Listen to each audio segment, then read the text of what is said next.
నమస్కారం ఘంటారావానికి స్వాగతం ముందుగా ప్రధాన అంశాలు 12 నుంచి అమరావతిలో పునః ప్రారంభం కానున్న పనులు ఎస్ఆర్ఎంలో 700 కోట్లతో కొత్త విభాగాల నిర్మాణం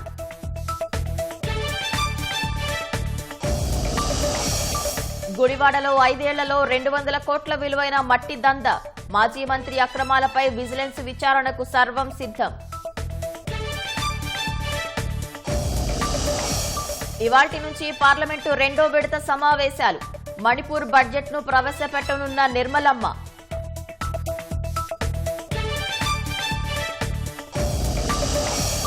కెనడా నూతన ప్రధానిగా మార్క్ కార్నీ పదవి నుంచి వైదొలిగిన జస్టిన్ ట్రూడో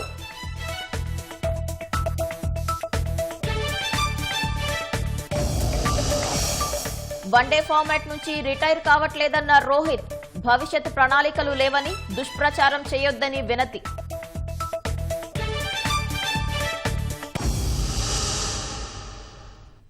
ఏలూరు జిల్లాలోని ఆశ్రమ ఆసుపత్రి సమీపంలో రోడ్డు ప్రమాదం జరిగింది. ప్రైవేటు ట్రావెల్స్ బస్సు అదుపు తప్పి డివైడర్ను ఢీకొట్టి బోల్తాపడింది. ఈ ప్రమాదంలో పలువురికి గాయాలయ్యాయి. క్షతగాతులను ఆసుపత్రికి తరలించారు. విశాఖ నుంచి హైదరాబాద్ వెళ్తుండగా ప్రమాదం జరిగినట్లు తెలుస్తోంది. ప్రమాద ధాటికి బస్సు ముందు భాగం ధ్వంసమైంది.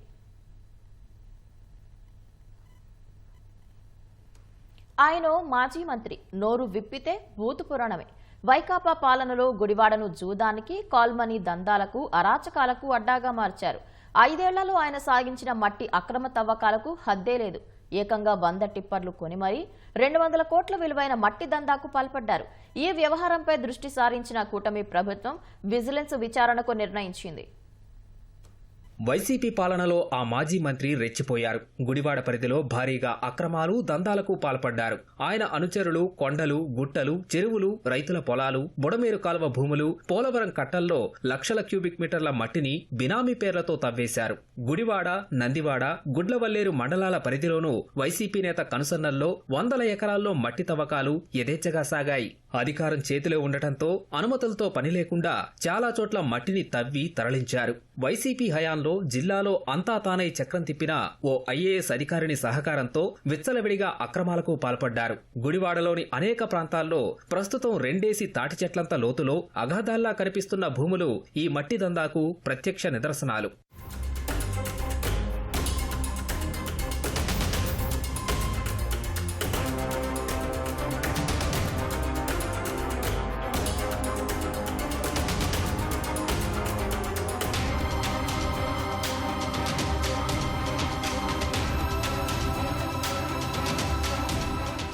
నందివాడ మండలం వృద్ధుల మెరక నుంచి చేదుర్తిపాడు మధ్యలో 3 కిలోమీటర్ల మేర బుడమేరు కాల్వ విస్తరణ పనులు ఎప్పటి నుంచో ఆగిపోయాయి. బూతుల నేత రంగంలోకి దిగి కాల్వ విస్తరణ పేరుతో ప్రభుత్వం నుంచి నిధులు మంజూరు చేయించి తవ్వకాలు చేపట్టారు.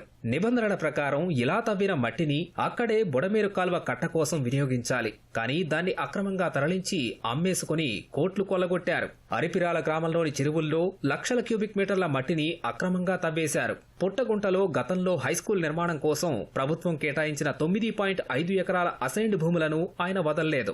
గుడివాడ పరిధిలోని సేరిగొల్వేపల్లి, గుంటా కోడూరు, మోటూరు, లింగవరం, వలివర్తిపాడు, రామనపూడి, చిన్నవానిగూడెం, సిద్ధాంతం, సేరివేల్పూరు, సేరిదింటకూరు గ్రామాల్లో అడ్డు అదుపు లేకుండా మట్టి తవ్వకాలు చేశారు. సిద్ధాంతంలోని మంచినీటి చెరువును వదల్లేదు. గ్రామస్తులు అడ్డుకోబోతే అధికారులను ప్రయోగించి మరీ తరలించుకుపోయారు.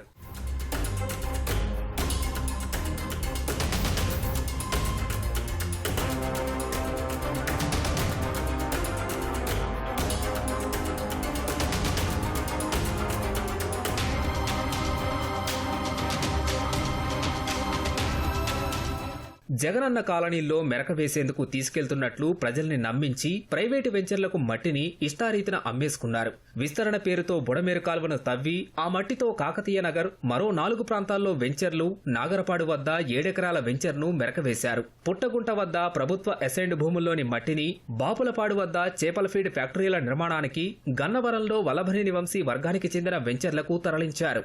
గుడివాడ నియోజకవర్గంలో జగనన్న కాలనీల లేఅవుట్లకు పక్క గ్రామాల్లో మట్టిని తెచ్చి 35 కిలోమీటర్ల నుంచి తీసుకొస్తున్నట్లు చూపి కోట్లలో బిల్లులు చేసుకున్నారు.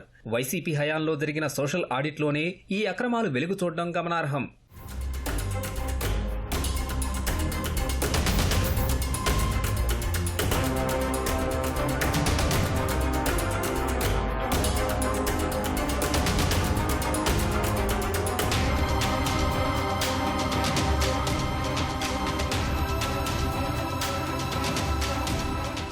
మట్టి ఇసుక తరలింపు కోసం 100 టిప్పర్లను కొని శివుని రథాల పేరుతో గుడివాడ కేంద్రంగా వాటిని నడిపించారు. ప్రైవేటు వెంచర్లకు తరలించే మట్టిని ఒక్కో టిప్పర్ 4,000 నుంచి 7,000కు అమ్ముకున్నారు.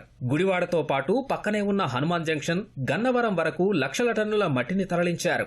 రోజు గుడివాడ నుంచి కనీసం 300 నుంచి 500 టిప్పర్ల లోడు తరలించేవారు. వీటి రాకపోకలను మార్గమధ్యలో ఉన్న గ్రామాల ప్రజలు అడ్డుకుంటే పోలీసులు అధికారులను ప్రయోగించి అణచివేసేవారు. గుడివాడలో మట్టి మాఫియా ఆగడాలపై ప్రజల నుంచి ఫిర్యాదులు వెల్లువెత్తాయి. కొందరు అధికారులు అడ్డుకునేందుకు ప్రయత్నించగా వారిపైకి ఈ గ్యాంగ్ ఏకంగా జేసీబీలతోనే దాడులకు దిగింది.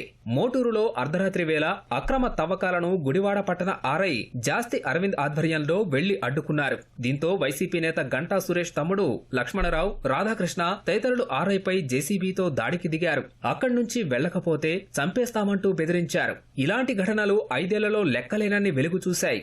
మాజీ మంత్రి అక్రమ దందాపై కూటమి ప్రభుత్వం విజిలెన్స్ విచారణ చేయాలని నిర్ణయించింది. అమరావతిలో నిర్మాణాలను పునః ప్రారంభించేందుకు సర్కారు వేగంగా అడుగులు వేస్తోంది. ఈ వారంలో రాజధాని పనులు ప్రారంభం కానున్న నేపథ్యంలో ప్రైవేటు సంస్థలు కూడా విస్తరణ చర్యలు చేపట్టాయి. ఎస్ఆర్ఎం విశ్వవిద్యాలయం 700 కోట్లతో కొత్త విభాగాలను నిర్మించేందుకు సిద్ధమైంది. రాజధానిలో పలు సంస్థలు సైతం అభివృద్ధి పనులకు శ్రీకారం చుడుతున్నాయి. వైసీపీ పాలనలో విధ్వంసానికి గురైన అమరావతి కూటమి ప్రభుత్వంలో కోలుకుంటోంది. అభివృద్ధి పనుల ప్రారంభం ద్వారా కొత్త శకం వైపు అడుగులు వేస్తోంది. రాజధానిపై కక్షతో నిర్మాణాలు ఆపేసిన జగన్ సర్కార్ ఇక్కడి విద్యాసంస్థలపైనా సీతకన్ను వేసింది. సరైన మౌలిక వసతులు కల్పించకపోవటం వల్ల 5 ఏళ్లు తీవ్ర ఇబ్బందులతో విద్యాసంస్థలు కార్యకలాపాలు నిర్వహించాల్సొచ్చింది. సరైన రోడ్లు లేక విద్యార్థులు అవస్థలు పడ్డారు. కూటమి ప్రభుత్వం రావడంతో విద్యాసంస్థలు ఊపిరి పీల్చుకున్నాయి. ప్రస్తుతం అమరావతిలో కేంద్ర ప్రభుత్వ సంస్థ నేషనల్ ఇన్స్టిట్యూట్ ఆఫ్ డిజైన్ తో పాటు 3 ప్రైవేట్ యూనివర్సిటీలు నడుస్తున్నాయి. ఇందులో ఎస్ఆర్ఎంలో ప్రస్తుతం 10,000 మంది, విట్లో 13,000, అమృత యూనివర్సిటీలో 1,000 మంది విద్యార్థులు చదువుకుంటున్నారు. అమరావతిలో సానుకూల వాతావరణం ఏర్పడడంతో విద్యార్థుల సంఖ్య పెరుగుతోంది. దీనివల్ల విశ్వవిద్యాలయాలు కొత్త భవనాల్ని నిర్మిస్తున్నాయి. ఎస్ఆర్ఎంకు గతంలో 50 ఎకరాలు ఇవ్వగా ఇటీవల మరో 50 ఎకరాలు కేటాయించారు. ఇప్పటికే 2 కొత్త భవనాల్ని వర్సిటీ అందుబాటులోకి తెచ్చింది. అలాగే మరికొన్ని నూతన విభాగాలకు సంబంధించిన భవన నిర్మాణాలు చేపట్టాలని నిర్ణయించింది. ఈ నెల 11న 700 కోట్లతో 4 కొత్త భవనాలకు సీఎం చంద్రబాబు శంకుస్థాపన చేయనున్నారు.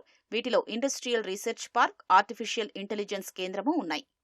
అంటే ఒక హాస్టల్, ఒక అకాడమిక్ క్లస్టర్, 700 కోట్ల రూపాయల కన్స్ట్రక్షన్ యాక్టివిటీ 4 బ్లాకులకి ముఖ్యమంత్రి గారు శంకుస్థాపన చేస్తున్నారు. అవి CV Raman block, Ganga hostel, industrial research park. 2 బిల్డింగులకి ఇనాగరేషన్, 4 బిల్డింగులకి శంకుస్థాపన.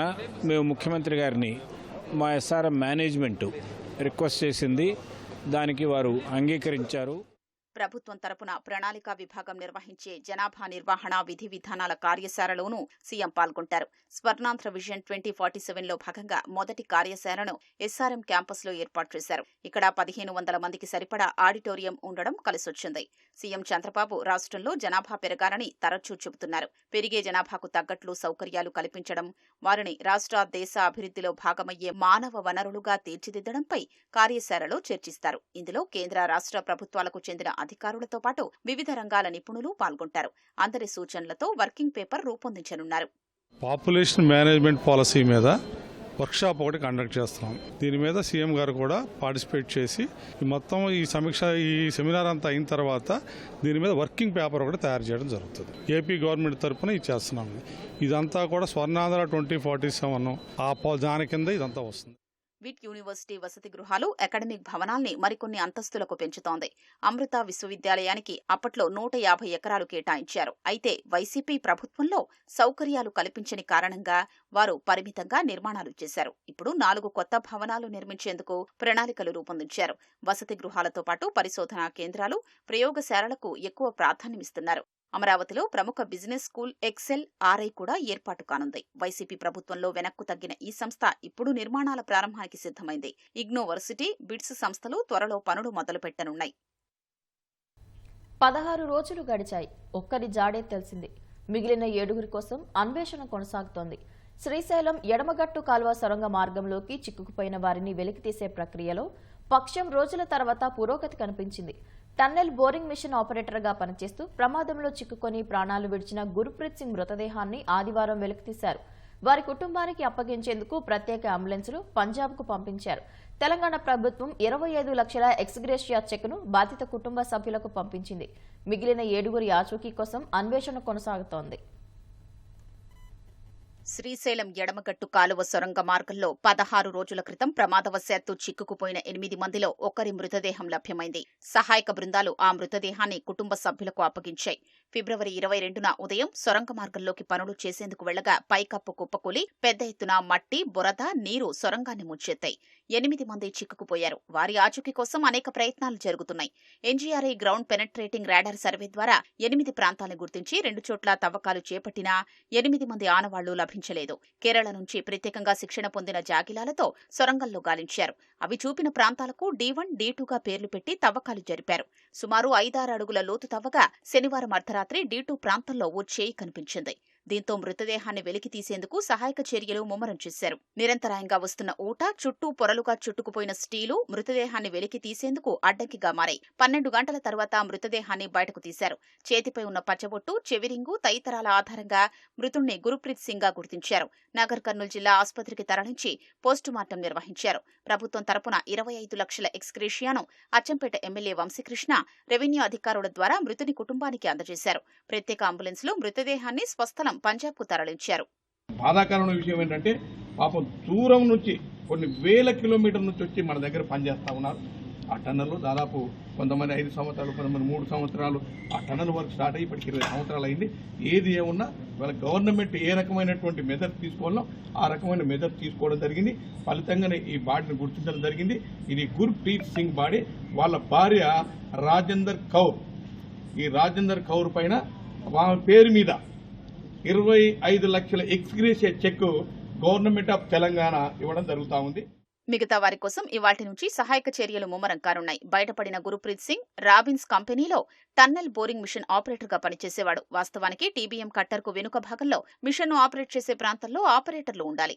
అయితే ప్రమాదం జరిగిన ప్రాంతానికి 100 నుంచి 150 మీటర్ల దూరం వరకు కొట్టుకొచ్చి అక్కడ గురుప్రీత్ సింగ్ లభ్యమయ్యాడు. ఈ నేపథ్యంలో మిగిలిన వాళ్లు అదే ప్రాంతంలో ఉంటారని సహాయక బృందాలు అంచనా వేస్తున్నాయి. ప్రమాదం జరిగిన టీబీఎం ముందు భాగంలో సహాయక చర్యలు చేపట్టడం ఇబ్బందిగా మారింది. అక్కడ తవ్వకాలు జరిపితే సొరంగం కుప్పకూలే ప్రమాదం ఉండడంతో ప్రత్యామ్నాయ మార్గాల్ని అన్వేషిస్తున్నారు.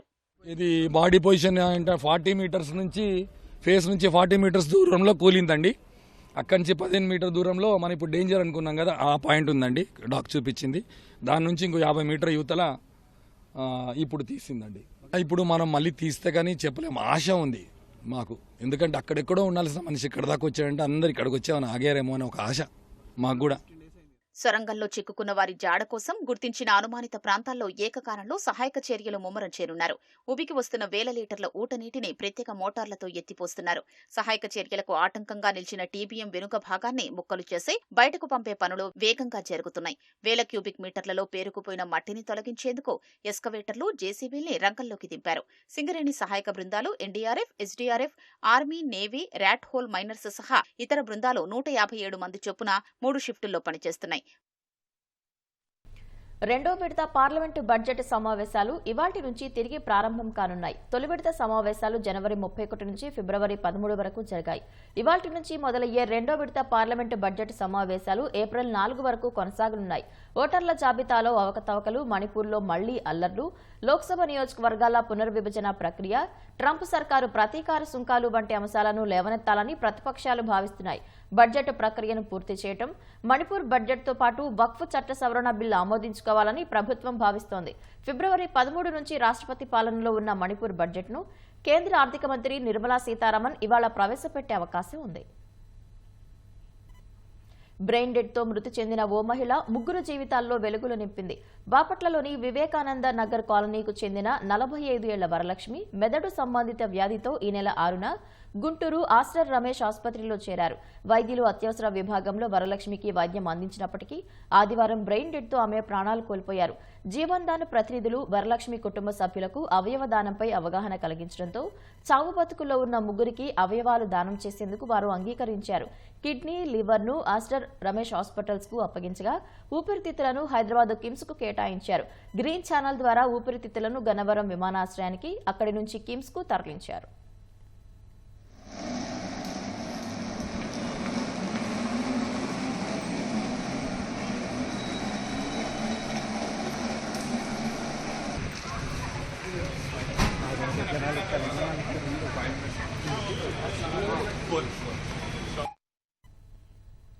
కెనడా నూతన ప్రధానిగా మార్క్ కార్నీ ఎన్నికయ్యారు. అధికార లిబరల్ పార్టీ నేతగా కార్నీ ఎన్నిక కావడంతో తదుపరి ప్రధానిగా బాధ్యతలు చేపట్టనున్నారు. ప్రధాని పదవి నుంచి వైదొలగనున్నట్లు జస్టిన్ ట్రూడో ఈ జనవరిలో ప్రకటించిన నేపథ్యంలో లిబరల్ పార్టీ నూతన సారథి ఎన్నిక అనివార్యమైంది. ఇందులో బ్యాంక్ ఆఫ్ కెనడా మాజీ గవర్నర్ మార్క్ కార్నీ విజేతగా నిలిచారు. 59 ఏళ్ల కార్నీ రెండో స్థానంలో ఉన్న క్రిస్టినా ఫ్రీలాండ్ను ఓడించి పార్టీ నూతన సారథిగా ఎన్నికయ్యారు. దీంతో 9 ఏళ్ల ట్రూడో పాలనకు తెరపడినట్లయింది. మొత్తం 1.5 లక్షల మంది పార్టీ సభ్యులు ఓటింగ్లో పాల్గొన్నారు. కార్నీకు 131,674 ఓట్లు వచ్చాయి. ఇవి 85.9%తో సమానం. రెండో స్థానంలో ఉన్న క్రిస్టియా ఫ్రీలాండ్కు 11,134 ఓట్లు, కరీనా గౌల్డ్కు 4,785 ఓట్లు, ఫ్రాంక్ బెయిలీస్కు 4,038 ఓట్లు వచ్చాయి. అమెరికా నుంచి సుంకాల ముప్పు వంటి సవాళ్లను ఎదుర్కొంటున్న వేళ కార్నీ 24వ కెనడా ప్రధానిగా పాలనా పగ్గాలు చేపట్టనుండటం ప్రాధాన్యం సంతరించుకుంది. ఛాంపియన్స్ ట్రోఫీ అనంతరం రోహిత్ శర్మ వన్డేల నుంచి రిటైర్ అవుతాడని జరుగుతున్న ప్రచారానికి తెరపడింది. భవిష్యత్ ప్రణాళికలు ఏమైనా ఉన్నాయని మీడియా అడిగిన ప్రశ్నకు రోహిత్ నవ్వుతూ సమాధానమిచ్చాడు. తనకు ఇప్పుడే అలాంటి ప్రణాళికలు లేవని, రిటైర్మెంట్ గురించి ఎలాంటి ప్రచారం చేయొద్దని విజ్ఞప్తి చేశాడు. వన్డే ఫార్మాట్ నుంచి ఇప్పుడే తాను రిటైర్ కావట్లేదని రోహిత్ స్పష్టం చేశాడు. కప్పు గెలవటం ఆనందంగా ఉందన్న రోహిత్ టోర్నీ ఆశాంతం జట్టు బాగా ఆడిందని కొనియాడారు. గత 10 ఏళ్లుగా న్యూజిలాండ్ నిలకడగా ఆడుతోందని, ఒత్తిడిలో ఎలా ఆడాలో తెలిసిన ఆ జట్టును ఓడించడం గర్వించదగ్గ క్షణమని రోహిత్ శర్మ పేర్కొన్నాడు.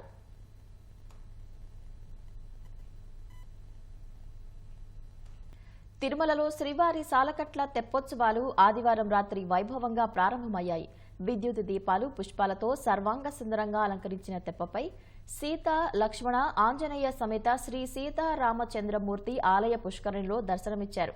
ముందుగా సాయంత్రం 6 గంటలకు శ్రీరామచంద్రుని ఉత్సవమూర్తుల ఊరేగింపు మొదలైంది. అనంతరం ఆలయ మాడవీధుల గుండా పుష్కరిణి వద్దకు ఉత్సవమూర్తులు చేరుకున్నారు.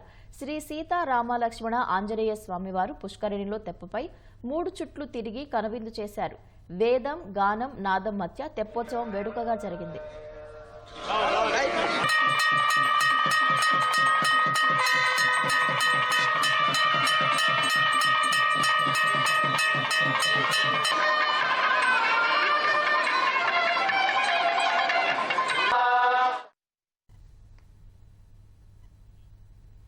అనంతపురం జిల్లా ఒరవకొండలోని గవిమఠం శ్రీ చంద్రమౌళీశ్వర స్వామివారి రథోత్సవం వైభవంగా జరిగింది.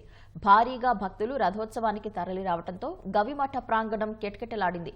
గవిమఠం పీఠాధిపతి శ్రీ చెన్నబసవ రాజేంద్ర స్వామి, ఉత్తరాధికారి శ్రీకరి బసవ రాజేంద్ర స్వామి, కళ్యాణి స్వామి ఆధ్వర్యంలో ప్రత్యేక పూజలు నిర్వహించారు. ఉత్సవ విగ్రహాలను ఊరేగింపుగా తీసుకెళ్లి రథంపై కొలువు తీర్చారు.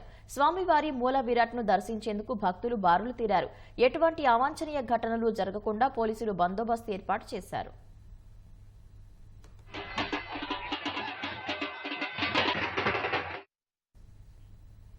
సినీ నటి తమన్నా భాటియా విశాఖలో సందడి చేశారు. ప్రముఖ ఫ్యాషన్ డిజైనింగ్ సంస్థ బీచ్ రోడ్లోని ఓ స్టార్ హోటల్లో నిర్వహించిన ఫ్యాషన్ షోలో ఆమె తళుక్కుమని మెరిశారు. జాతీయ స్థాయి మోడల్తో కలిసి ర్యాంప్ వాక్ చేస్తూ హొయలోలికించారు. ఫ్యాషన్ షోకు తమన్నా వస్తుందని తెలుసుకున్న అభిమానులు పెద్ద సంఖ్యలో తరలివచ్చారు. అభిమాన నటితో సెల్ఫీలు దిగుతూ సరదాగా గడిపారు.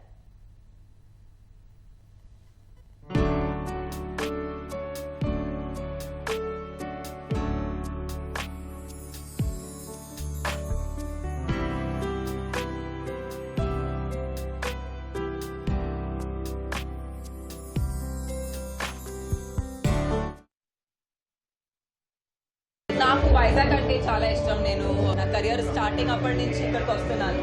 కానీ ఈ స్థాయిలో ఇలా రావటం అనేది చాలా చాలా బాగా అనిపించింది. And it's been really fun experience to walk and also see all the lovely fans in the audience. Vizag నాకు చాలా దగ్గర, నాకు చాలా feels like home. So it was great. I have grown up in Telugu movies. I have Odila 2 coming out, so దానికి చాలా excited గా ఉన్నాను. త్వరలో వస్తుంది, so I hope you guys enjoy it. మంచి సినిమాలు చేయడానికి ట్రై చేస్తాను. హారర్ ఉన్న ఏ జానర్లో ఉన్నా మంచి సినిమాలు చేయడానికి ట్రై చేస్తాను.